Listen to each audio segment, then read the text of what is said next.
Hey there! I'm Kristen, a traveling cardiac cath lab tech. I work all over the country and car camp between assignments with my dog, Milo.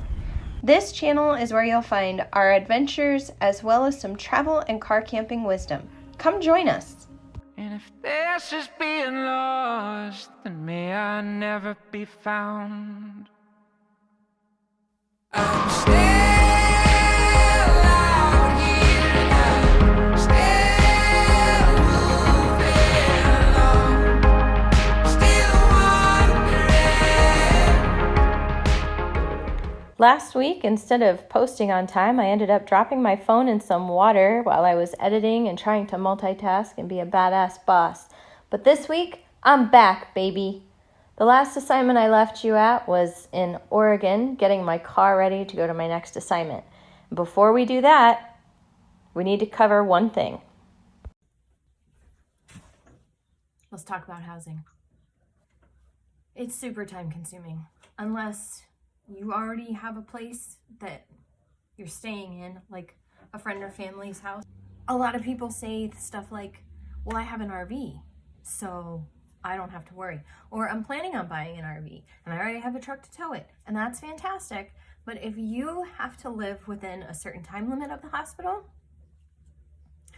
the chances that you're going to be able to find an RV park within 30 minutes of the hospital are very low, because RV parks tend to be more rural. It's a process finding housing for me. For some people, they don't care, especially if you're a dude and you don't have any pets. It's so easy to find housing because you don't really care about how safe you are, because men are just inherently safe. Being a single female traveler with a pet makes it slightly more complicated to find housing. So the first place that I go, there's a website called Neighborhood Scout, and you can get the crime map of the area the hospital is in. And then when you start finding places within that area, you can look up the address or look up like the neighborhood that it's in or the area that it's in, and you can see what the crime rate is for violent crimes. So I'm talking about like rapes and murders. Property crime, being robbed and having your car broken into and stuff like that, that can happen anywhere. But you want to know that when you're walking your dog at night, you are not putting yourself in a super dangerous situation. After you have found a safe area, or if you want to look for a property first and determine if it's in a safe area. Number one, I look at furnishedfinder.com. That can be a really frustrating source to find housing from because it's very popular and landlords don't always get back to you. I don't know why that is. It just is. The other site that I look at is Airbnb. It's not always within my budget. And you have to remember that there's also like cleaning fees and all this stuff. They sometimes have you, like they'll do a thing now where they'll say, well, this place is available through these dates, then this place is available through these dates. And if that's something that you feel like you can do, that is an entirely individual decision. I don't ever plan to stay somewhere for more than 13 weeks. So moving halfway between is not something that I want to do. I also look at, whenever I think, it's like, I also look, Furnished Finder, Airbnb. I'll go on apartments.com and I'll use the filters to look for corporate housing.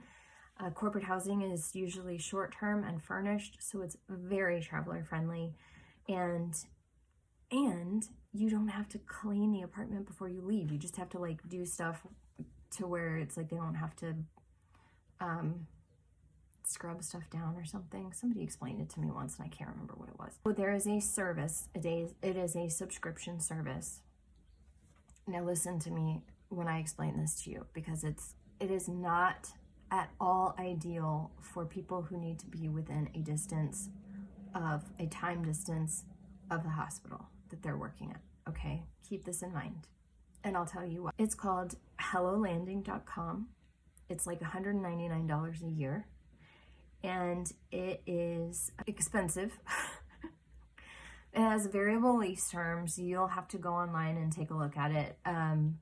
You can tell them, like, specifically, this is when I'm moving in, this is when I'm moving out, or you can say you're flexible, or you want to stay for 6 months, you get a lower rate. Once again, I don't like to assume that I'm going to be anywhere for longer than 13 weeks. There's that as far as like the length of the stay and the rate, but then they have this, like, you choose the place that you want to go. Like, it has pictures of the place. It's like Airbnb, like it has the pictures of the place and details about it, and some of them are pet friendly. I stayed at one in Fort Worth that was very nice. My window looked out onto like this illegal dump into a ravine. Like, people, you could see like big truck tire marks in the mud from the middle of the night, because I would hear them back up and dump stuff into the ravine. I think what they end up doing is it's like a rental arbitrage thing where this company like goes to apartment complexes and says, hey, can we sublet your most undesirable units?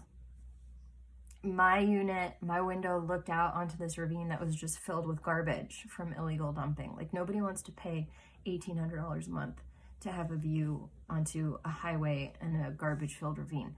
But it was affordable for the money that I was making in Fort Worth. I digress. So you choose the place that you want to be, right? They have like specific units listed. It's not in every city, by the way. It's in like major cities and a couple of obscure ones. But you pick your city and then you make the reservation. Like, you click on it, you do all the stuff, but you're not guaranteed that unit. And that is the place where you have to be careful, because if they can't get you that unit, they say they'll put you in one that's comparable. I've only used them once. And it was the second time, my second attempt at using them. The first time I got so upset that I was like, I'm going to tell everybody not to use you. I know a bunch of travelers, and we're going to boycott you, and you're going to go in the ground. So clearly that didn't happen, because I used them the second time. The second time, I used them and I was fine, but my friend Liz, she used them at my recommendation, and that's when we found out that you're not guaranteed the place that you reserve. So I felt horrible, and Liz was like, this is not acceptable, which is true. It's not acceptable. So they were not able to accommodate her in another unit in the same building, or even like in a building that was close to the hospital, like within the same time distance from the hospital. So she ended up finding something on Vrbo, VRBO.com, which is another possibility. I find that Vrbo tends to be a little too expensive for my taste, but like I said, we all have different financial goals. Some of us are willing to spend a little bit more on housing for like a destination city versus like this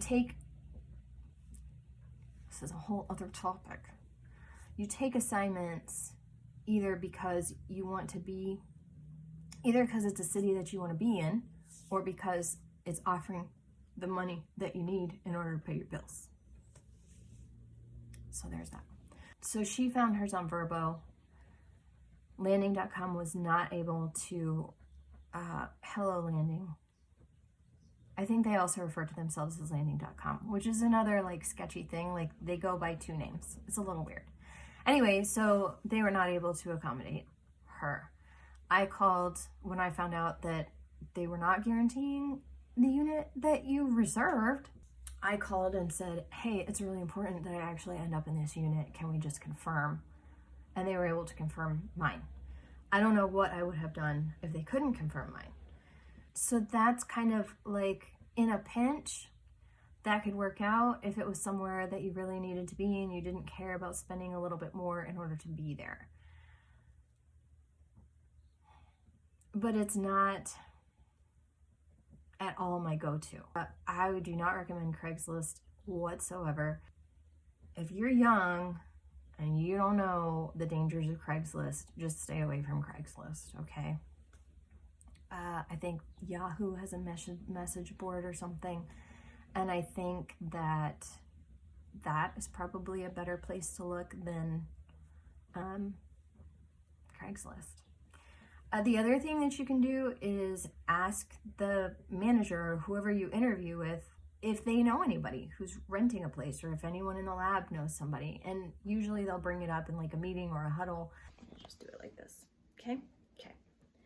Since we just talked about housing, let's take a tour of the place that I'm staying in Wisconsin, so that you can kind of get a feel for, I don't want to say the types of places that you'll be staying in, because you may not have, you may have a different budget, you may have different financial goals, you may not have a pet, and usually the nicer places prohibit pets. So let's go ahead and take a look. I'm not going to show you the outside just because there's really no reason to. Plus it's also raining and getting cold again. Let's start. All right, this is where all the magic happens. This is the guest room. This is where I work on my YouTube stuff. I have my YouTube goal sheets. I have my non-YouTube related goal sheet. I have schoolwork stuff, my trusty laptop, my laptop bag. My dog is usually in this room with me. Yes. The guest bed, which is supposed to be here, has been moved over to a more convenient location for people watching for Milo. So that is the guest room, and there's a closet, single light, yeah. So we're gonna move into, this is the bathroom. It's got bathroom stuff in it. It's not very big. That's the shower right there.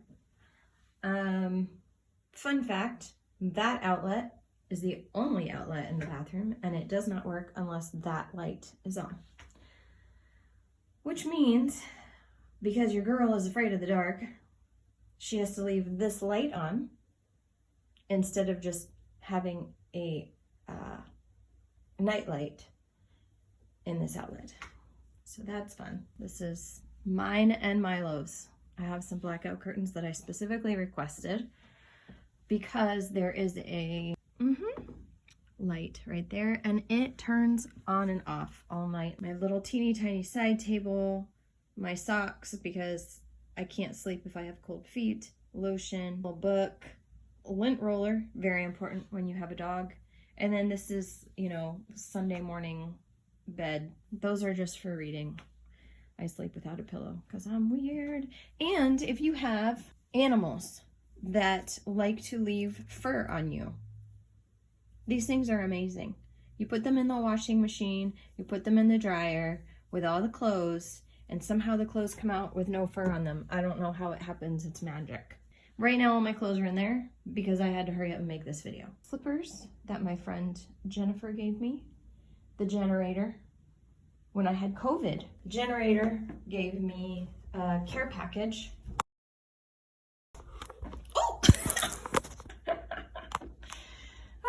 Oh! She gave me a care package of vitamins and some like hair vitamins, which I guess have worked really well because I haven't lost any hair after COVID.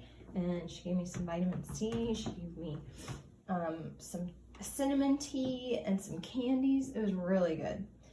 I really appreciated that. So this is my little snow center here. That's actually a heater that's proven very handy when I want to dry like wet from the snow things. I just throw it on top of that and it works. Don't tell me it's a fire hazard. I don't want to know. This is Milo's drying off towel. I highly, highly recommend if you have a dog or an animal that goes outside. He's so happy that you have a towel near your door. That is his drying off towel. That is only for him to dry off.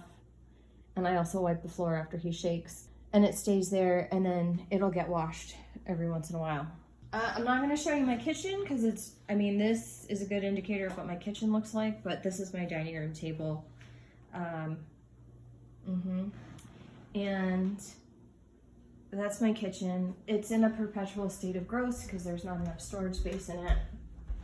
Well, cluttered, not This is the door to the basement. This is mine. It's called an add-a-lock. It's probably on Amazon. There's a hyphen in between the 3 words. So there's 2 hyphens, 3 words.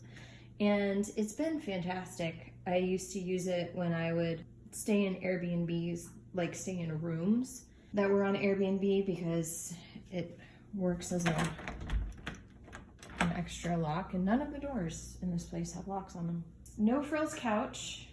I requested an ottoman with storage, and I got it, but I requested it instead of the coffee table, and I still got the coffee table.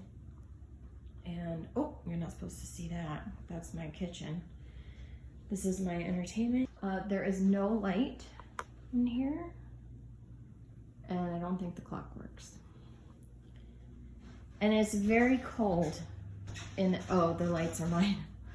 It's very cold in here because the doors and windows are not well insulated, so I gotta crank that heat up real big. Another thing, I have stayed in, last place I stayed in, oh, in Oregon. So if you're having trouble looking or finding housing, because in Oregon it's really difficult to find housing, especially if you have a pet, it is possible that people in the lab know someone who is renting out like a second house or a room. If you are going to live with somebody who works in the lab with you, if you're a people person and you love being around people, fantastic. But keep in mind, you're going to be around this person all the time, and they know the other people in the lab better than they know you.